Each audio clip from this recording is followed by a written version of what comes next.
Magandang araw po mga kapuntos, at sa araw na ito po meron po akong tampok na video para sa inyo at sana ay magustuhan ninyo.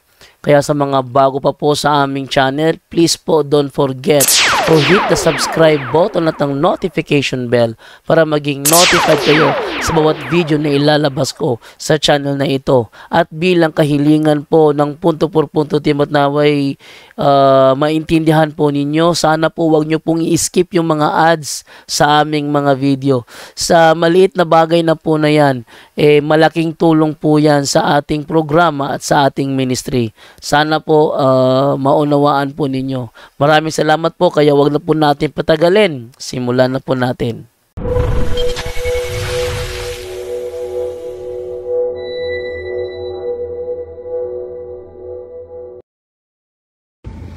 Hello mga kapatid, magandang araw po at nandito po tayo sa construction sa lugar natin at pasalamat tayo dahil groundbreaking tayo kahapon at hintay lang natin ang architect.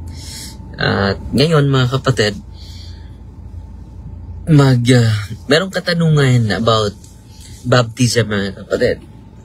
Anong mangyari sa mga bata na hindi nabinyagan? Dahil may sabi si Kristo, and is a man be born again in water and spirit in John chapter 3:4-5.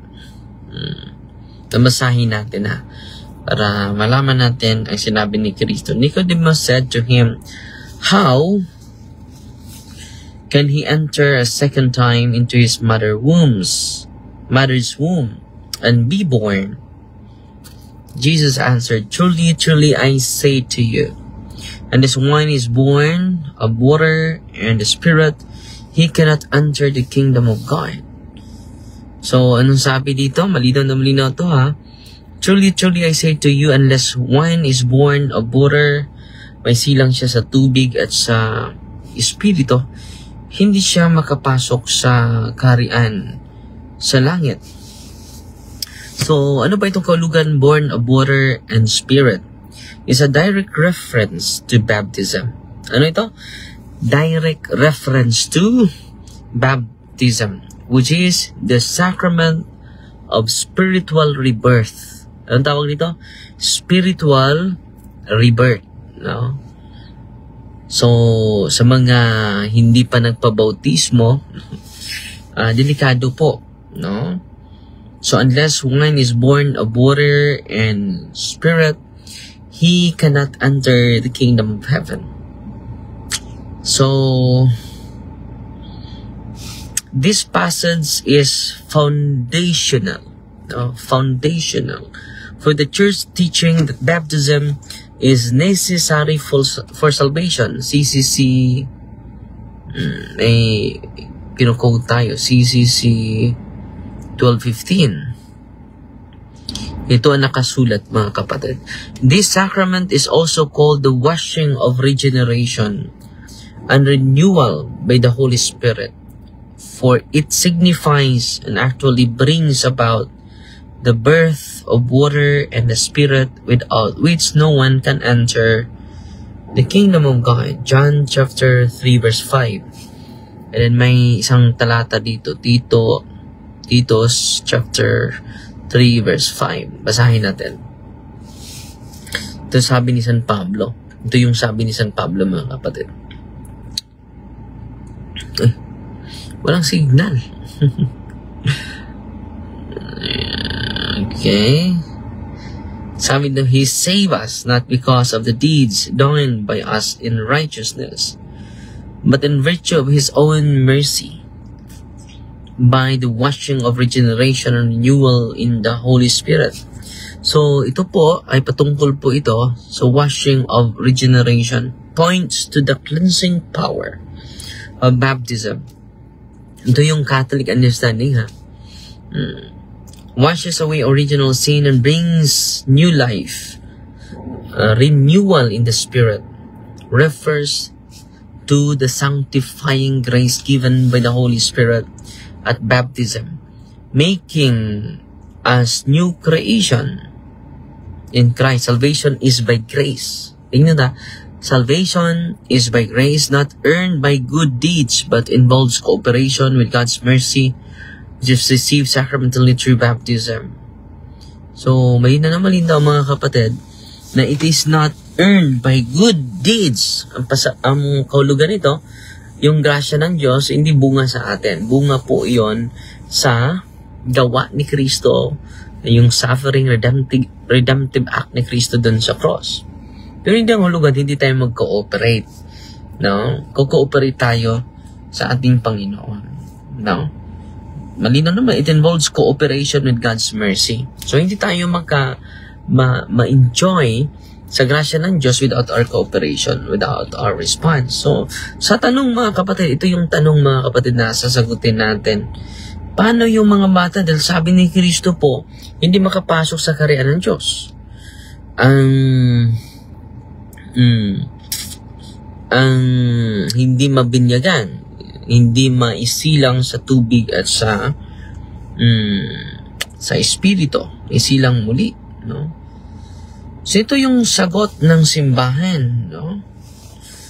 Unang-una, bago natin mabasahin, 1261 sa Catechism of the Catholic Church. 1261. The Church does not teach that unbaptized infants are condemned. Instead, the Church entrusts them to God's mercy, recognizing God's love and desire for all to be saved. 1 Timothy chapter 2, verse 4. Ito yung sabi ng simbahan, mga kapatid. Now, take note ha.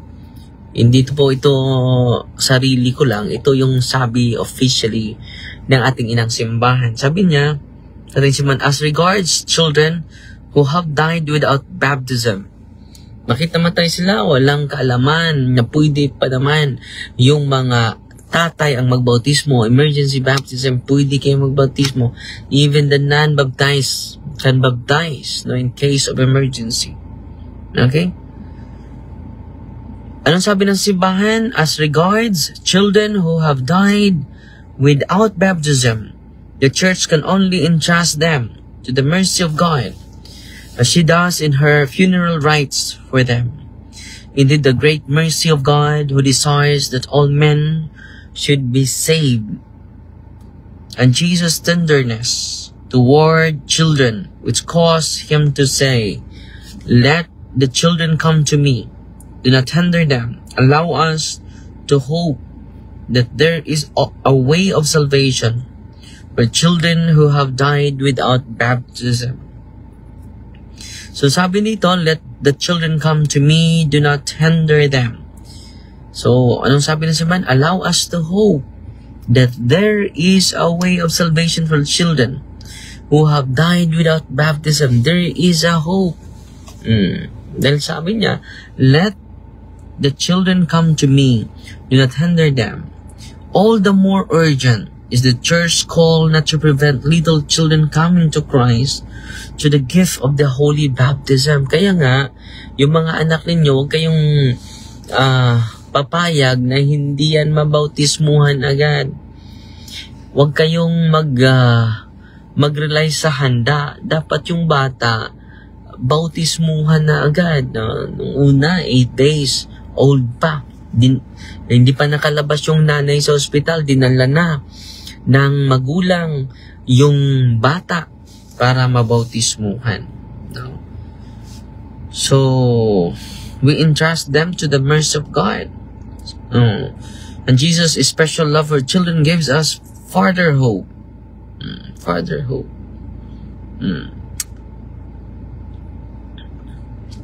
And then, dadalakayin natin mamaya yung yung adult naman na bakit walang mga comments dito? Hindi ko nakikita yung mga comments ninyo. No? Salamat ni E.G. Java na nagpadala sa atin ng 100 stars, no? At hindi ko nababasa yung bakit hindi swift left, and you will see comment will appear here, pero walang nag-appear. Andito si Mary Ann Bagwasan, mayong hapon, Father. Nagtanaw diri sa Japan. Si Angelita Yaket nanood sa atin, is watching. Si Merlin Jarumahum Nanood sa atin. Nugal. Si Orgen Galvez, nanood sa atin. Si Jai Chu, hi Father. Greetings of love in Christ from Pigkawayan, North Cotabato. Si Rimi Garate Castahinas, Father. Sana magkatayo na ako. So, make a good confession, kapatid, and then listen to the catechism and use the sacramentals, kapatid. And then, His will be done. Ang Diyos na bahala sa ating mga karamdaman. At salamat sa inyo, ha? At Fighty Maria, Tatak sa FD, quick live lang po tayo. With a humble heart po. God bless.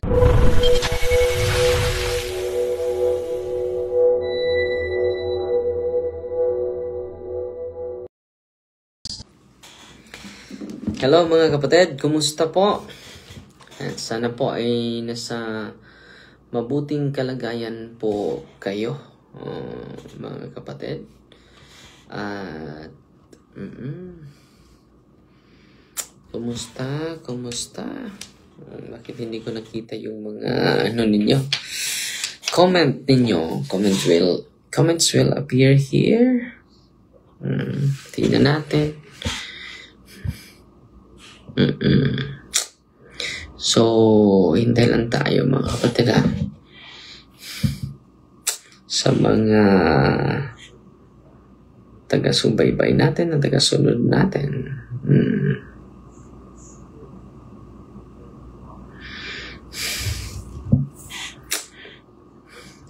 Kumusta mga kapatid? Pahinga muna tayo ngayon.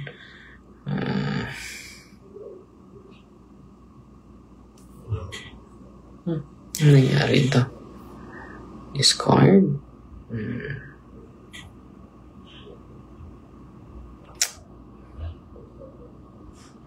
Dami na naghihintay. Pero bakit hindi ko makita yung mga comments ninyo? Ano nangyari sa mga comments ninyo? Hindi ko makita.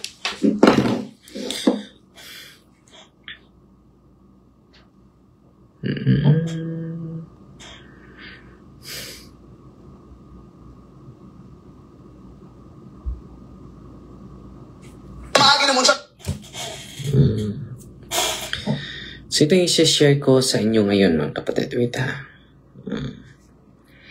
Ito yung share ko sa inyo dahil importante yung bautismo mga kapatid.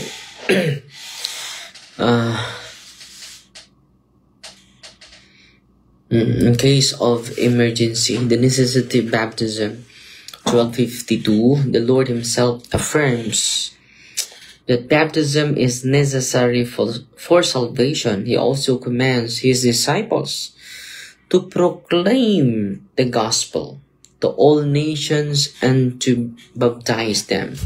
Nandiyan yan sa Matthew chapter 28, no? Who can baptize in emergency? Ito yung pinaka-importante mga kapatid. In case of emergency mga kapatid, who can baptize? In case of necessity, such as danger of death, any person, even non-baptized person, can validly baptize if they have the right intention, which is to do what the church does when she baptizes. CCC 1256. Just imagine, who can baptize in emergency? Anyone. Any person, kahit hindi pa siya nabautismuhan, even the non-baptized, no? Basahin natin ang buo itong CCC 1256.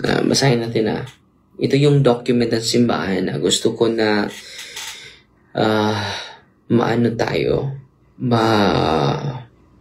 malaman natin itong magandang katotohanan.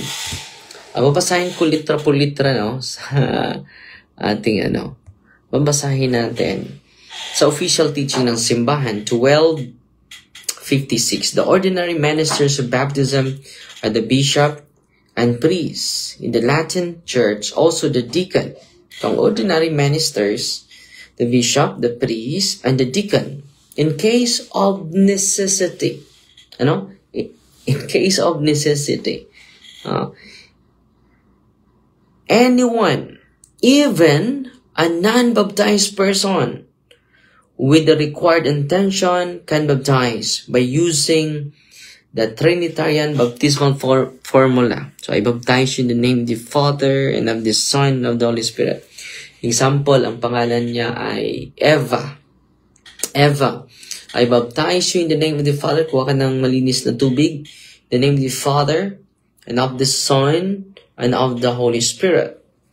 The intention required is to will to do what the church does when she baptizes. The church finds a reason for this possibility, the universal saving will of God, and the necessity of baptism for salvation.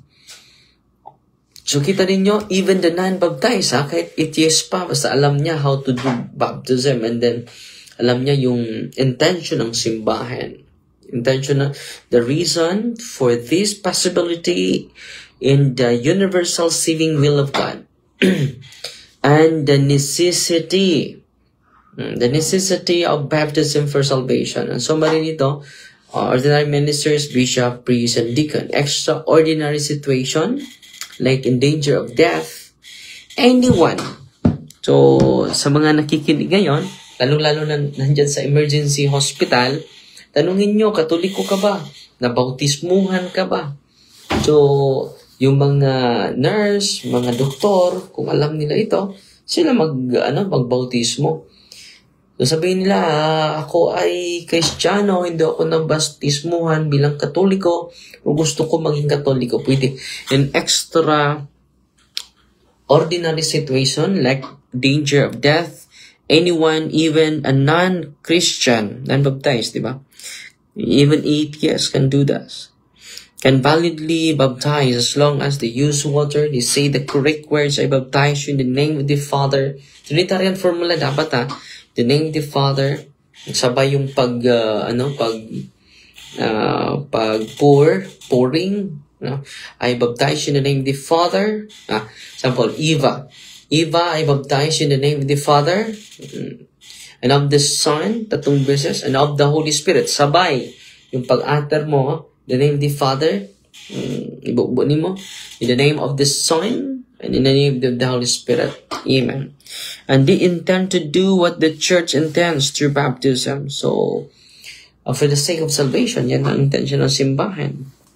This teaching highlights God's mercy and the church's desire that no soul shall be lost. No soul be lost, especially in moments of urgent need. Siya ang pinaka-importante, mga kapatid,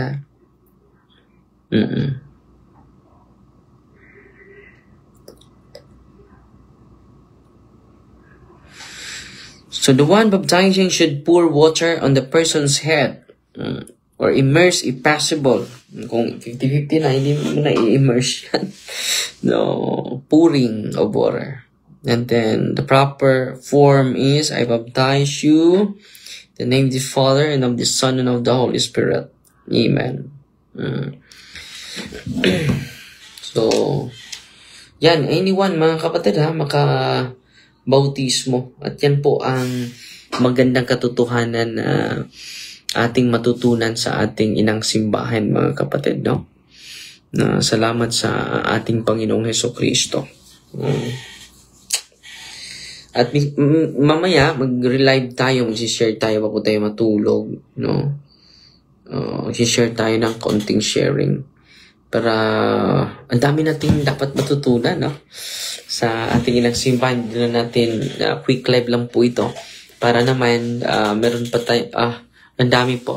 CCC 1256 muna yung isi-share ko. Mamaya, ano itong tinatawag na baptism by blood and by baptism by desire? Isi-share natin na sa sunod na araw siguro. And then before tayo matulog, mag-reflect tayo sa gospel for today. And bukas din, i-reflect natin. Pasalamat na lang ako kay Gladys Antili Pinili. Nagpadala ng 100 stars. Si Ninita Yungod. Bago ito. No, nagpadala ng 50 stars. Si Striber Crystal, lagi ito. Walang absent. 200 stars. Si Lily Bell Caneda Chavez, 100 stars. Si Mercilina Galio Canta, 100 stars. Lagi din ito. Si Vera Bulongkit, Onji. Lagi din ito. 50 stars. Si Manuel, 100 stars. Si Striber Crystal, no, wow, 700 stars. So, salamat po ha. Magre-live po ako mamaya. Bakit hindi ko nakikita yung mga comments ninyo, mga kapatid? So, Fighty Maria, Tatax of D with a humble heart po. God bless.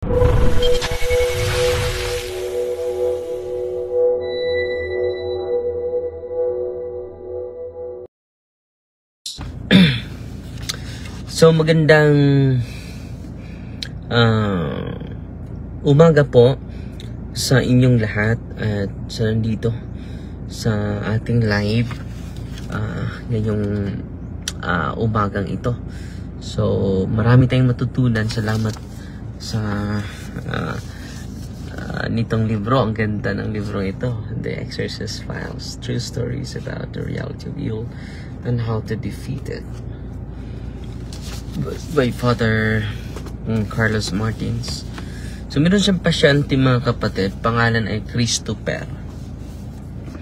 At alam nyo, very successful itong taong ito. The Never-Ending Labor Day Weekend. The Case of Never-Ending Labor Day Weekend. Itong karamdaman niya ay nagsimula sa Labor Day. Dahil, weekend. Labor Day weekend. So, nagbakasyon siya, no? So, ito yung storya, mga kapatid, ni Christopher, no? Maganda po itong storya. And then, matuto tayo nito. I really love this book. I learned a lot from the perspectives and insights of the seasoned exorcist na una sa atin, si Father Carlos Martins. So, babasahin ko lang ha, para mag-enjoy tayo, and then we'll learn from this wonderful book. So, nagbabasa ako ng aklat ngayon para ma-share ko naman sa inyo, mga kapatid. So, Christopher was a mess. His balance was shaky. His face was ashamed, and his hands trembled. He walked into my office. So, pumupunta siya doon. Gusto siya magpatulong ni Father Carlos Martin. Father Carlos Martin is an exorcist. No? He is an exorcist. Very active in social media po. Pwede nyo ma-trace, ma-search ito si Father Martin, Carlos Martins. Work and ministry of exorcism had made him one of the most renowned experts in demonic activity and supernatural worldview. His Blackbuster podcast, The Exorcist Files. So, marami tayong matutunan sa kanya, no? So, patuloy tayo, mga kapatid. True Christopher was not in the least religious. His friends had encouraged him to see a priest, as he had tried everything else to improve his situation. Dahil lumala yung kanyang sitwasyon, no? For the last 3 months, he suffered from debilitating depression. So, grabe na yung depression niya. That prevented him from engaging in everyday activities. In his mid-20s, Christopher had built up thriving graphic design business. So, grabe, successful ito. Was enrolled part-time in the fine arts graduate program and had managed to accomplish all this without incurring debt. So, marami siyang mga, wala siyang, successful talaga siya. Wala siyang utang, no? Lahat, he managed well. He accomplished all this without incurring debt. But one day, all came to a screeching halt. I don't know what happened. Christopher said everything was going well. And then I entered hell. No, parang nandun ako sa impyerno. So, mainit yung kanyang katawan. I started to feel scared, really scared. All the time, puno siya ng takot, no? So while I'm sharing this, mga kapatid, makarelate kayo sa mga the same struggle with Christopher. No, lagi siyang natatakot, lagi siyang walang gana, parang nandun siya sa impyerno, mga kapatid. So I locked myself in my room, never wanting to come out. Gradually I stopped answering the phone, even when I knew it was a friend. So natakot na siya, nagkulong na siya sa kanyang sarili. And delivery person bringing the food I had just ordered, I cry out the time for no reason. Hindi niya naintindihan yung sarili niya, mga kapatid. So grabe, no? Yung depression, no? Christopher had seen various physicians and psychologists for his condition. Pumupunta na siya sa maraming mga exorcists, mga kapatid, psychologists and physicians. None, however, were able to diagnose the cause of his depression. Aside from undereating, a byproduct the physicians attributed to his depression, none could find anything wrong with him. So kita, dahil yan wala ka ng gana kumain. Dahil yan sa yung siguro depression, sa wala ka ng ganang kumain. So, patuloy, none could find anything wrong with him. Wala talagang findings na makikita yung mga doktor. But even after 3 weeks of forcing himself to eat, a strategy suggested by more than one doctor as worth trying. So, marami nang tumutulong sa kanya. His depressive state remained unchanged. Patuloy pa rin yung mga depression niya. Since the illness began, Christopher had lost 45 pounds. Grabe, no? 45 pounds nung nawala niya. Dahil walang findings ang doktor. While nag-interview si father kay Christopher, mga kapatid. Still, the illness began. Christopher had lost 45 pounds, had lost his business, had abandoned his graduate program, unable to work. Hindi na siya, wala na siyang ganang. So, meron tayong pasyente nito, katulad din nito, no? Isa din doktor, no? Isang doktor, no? He had missed all his contract deadlines, and most of his clients had long stopped calling. Missing payments resulted in phone service cancellation. So, nawala na po.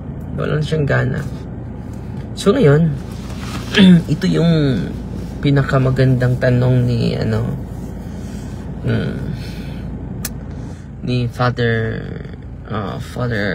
Collins, Carlos Martins. Ito yung pinakamagandang mga katanungan niya para makuha natin kailan nagsimula itong depression niya. Christopher wasn't even sure how to articulate what he was experiencing over and over.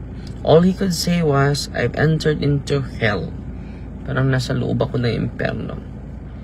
He had received the results of a battery of psychological and medical tests, which he shared with me. I asked a physician and a psychologist who assist me in this ministry to help interpret them. Nothing indicated a diagnosable medical condition.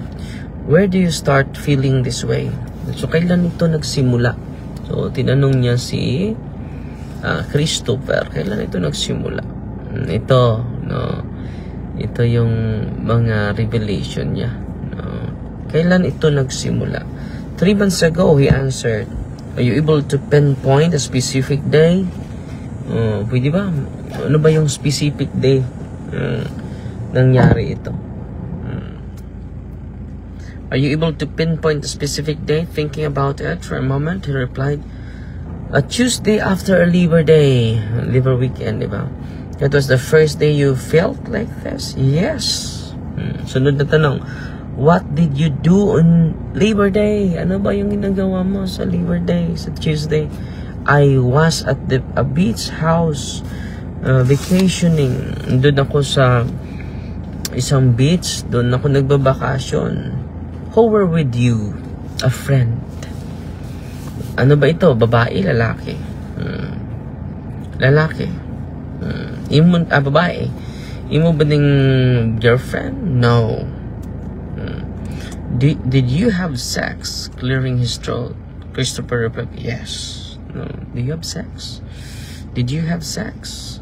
How long have you known her before you spent the weekend with her? Ilang linggo kayo, ilang kayo nakakilala? Just a day.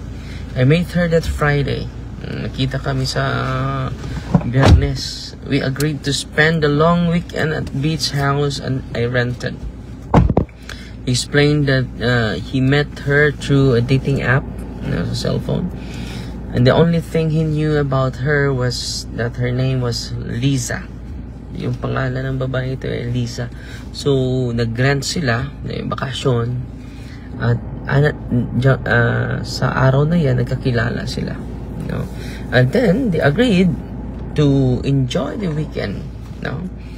I summarized the scenario. You knew this woman for less than a day? Have sex with her all weekend? The Tuesday after Labor Day. This depression started. So, i-summarize na to. No? So, one day lang mo nagkakita and then, doon na may sexual intercourse for 1 week. No? All weekend. Pero, itong depression mo started after that and you were in perfect health before that. That the doctors have been unable to diagnose a medical problem? Yes, he answered. So, after that event, mga kapatid, ay, healthy si Christopher.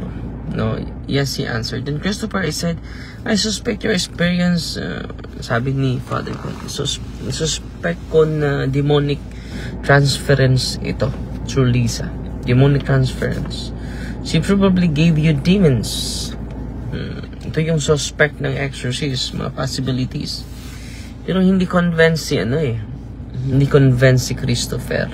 Christopher's face took on a look of confusion and mistrust.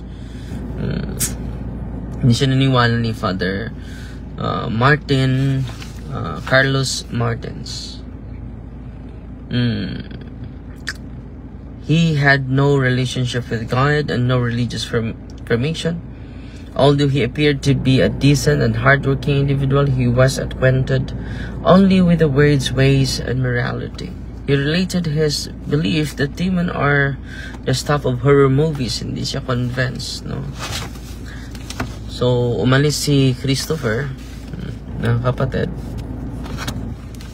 And then, alam nyo, after 6 months, bumalik. Bumalik siya dahil wala pa rin. No? So, sabi ni Father Collins, Christopher, God didn't create sex. Dahil maraming, marami siyang partners before.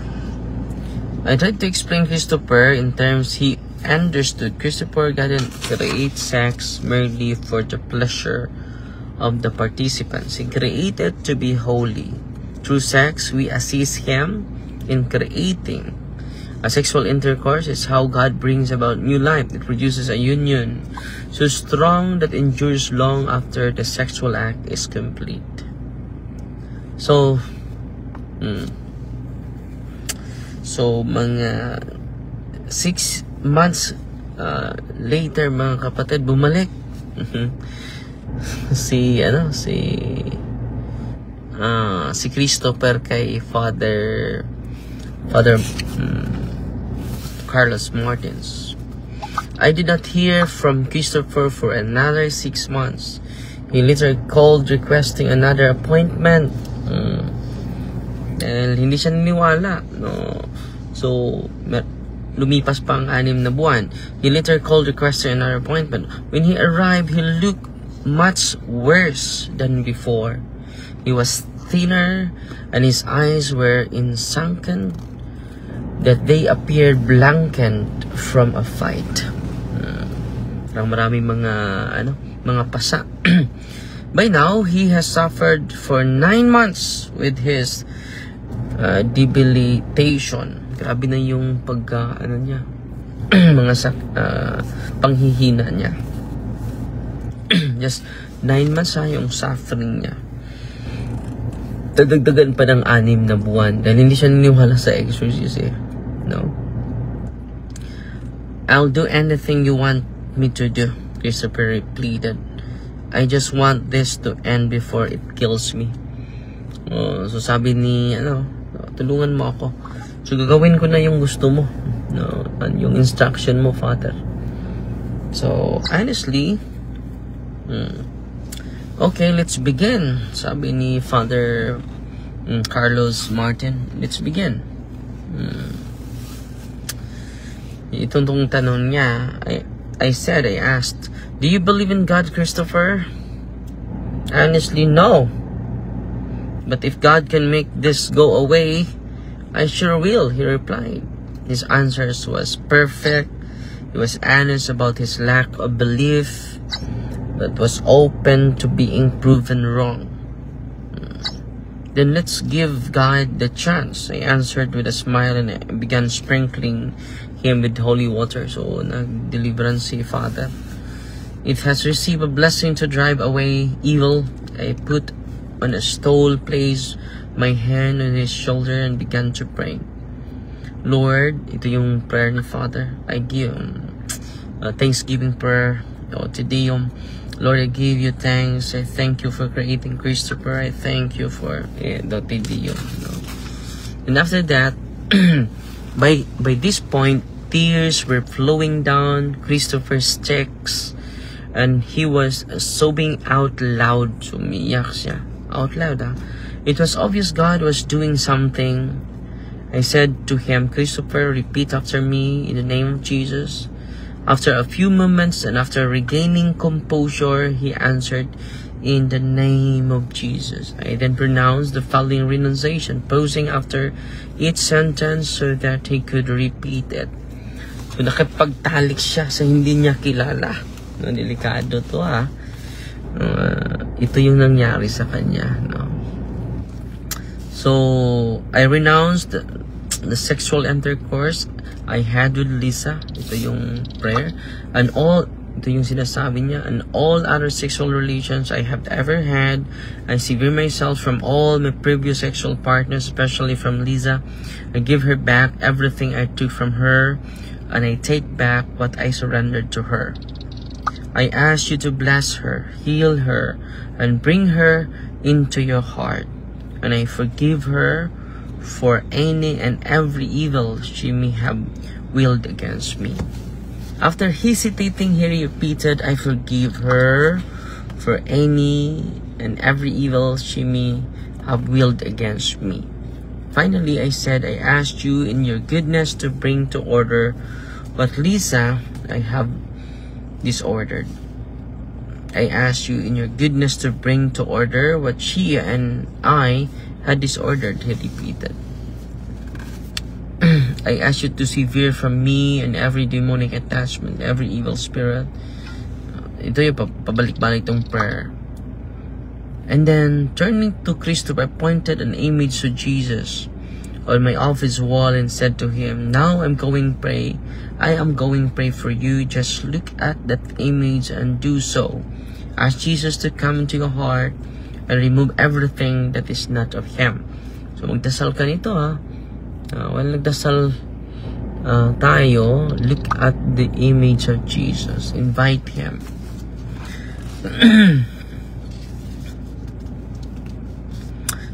So I beg you to show Him your goodness. Amen.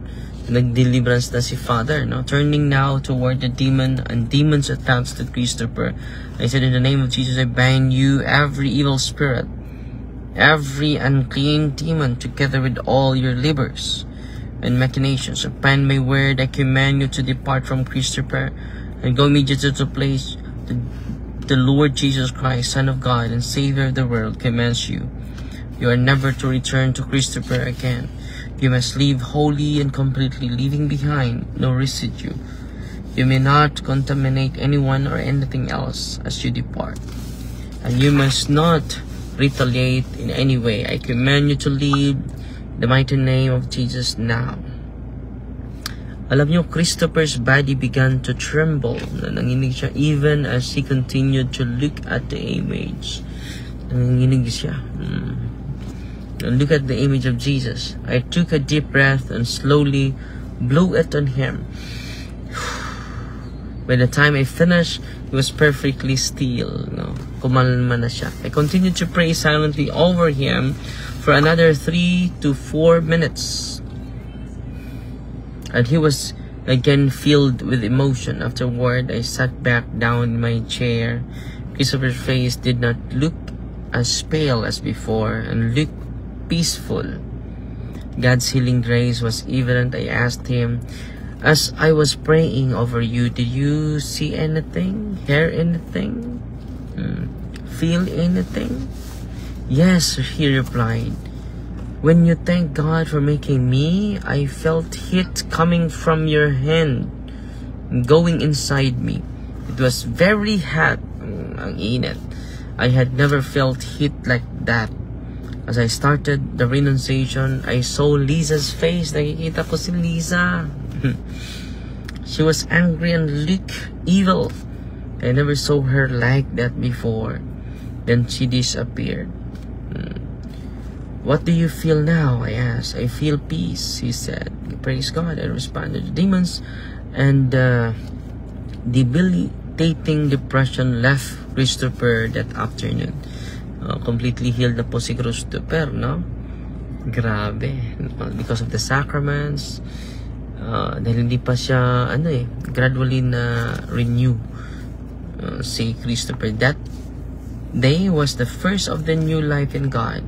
He enrolled in religious instruction, was baptized into the Catholic Church the following Easter. Grabe yung conversion. He is involved in his parish and speaks to youth groups on the importance of sexual purity. Grabe itong demonic transference, mga kapatid, ha? So, yan po, mga kapatid, at nagsimula po yon yung kanyang sakit when he did intercourse sa isang babae na nakilala na isang araw, no? At ngayon ay completely healed at gradually transformed na po si Christopher, no? At sana po ay natuto po kayo. Exorcism time po yan, ha?